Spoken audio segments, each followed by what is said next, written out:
Peut-être faudrait-il monter une opération humanitaire pour aider nos amis anglais à sécher leurs larmes, faire des livraisons de mouchoirs en papier, en tissu, pour ceux qui pleurent beaucoup des rouleaux de sopalin, pour ceux qui pleurent énormément des baignoires, comme ça ils pourront clapoter dans leur désespérance. Oui, parce que les Anglais sont tristes, oh pas tous, mais beaucoup sentent que c'est bientôt la fin, l'application de l'accord sur le Brexit qui réglera les termes du divorce entre le Royaume-Uni et l'Europe. Des chercheurs qui résident en Angleterre et qui travaillent sur ce pays, sur ce dossier, racontent que nombre de citoyens britanniques ont le cafard, ils sont tristounets parce que nous allons nous séparer. Ils nous regrettent déjà alors qu'il faut attendre le 11 décembre pour savoir si oui ou non le Parlement britannique validera l'accord négocié par Theresa May et dont l'opposition travailliste dit déjà que c'est un acte d'automutilation nationale. Fin de citation. Reste que l'opinion publique commence à comprendre que maintenant, il n'y a plus de marche arrière possible. La séparation va se matérialiser à l'image d'une histoire d'amour qui s'arrête.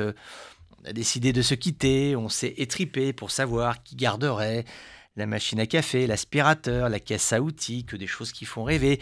Et puis voilà, la séparation doit s'effectuer. Imagine un appartement, un petit appartement en train de se vider, l'Union européenne qui est là, qui scotche ses cartons, Theresa May range ses bibelots qu'elle a pris sur la commode dans une vieille malle, souvenir de sa tante Betty, scénographie silencieuse d'une relation qui n'existe plus et qui se demande déjà par-delà les accords et les promesses bien intentionnées, ce qu'il adviendra de ce couple Angleterre-Union européenne. Imagine Michel Barnier, le négociateur européen, qui finit de boucler ses cartons en disant « Regarde, Teresa, j'ai retrouvé le chandelier qu'on s'était acheté le printemps dernier à Venise. Tu l'aimais tant, il m'avait coûté un bras.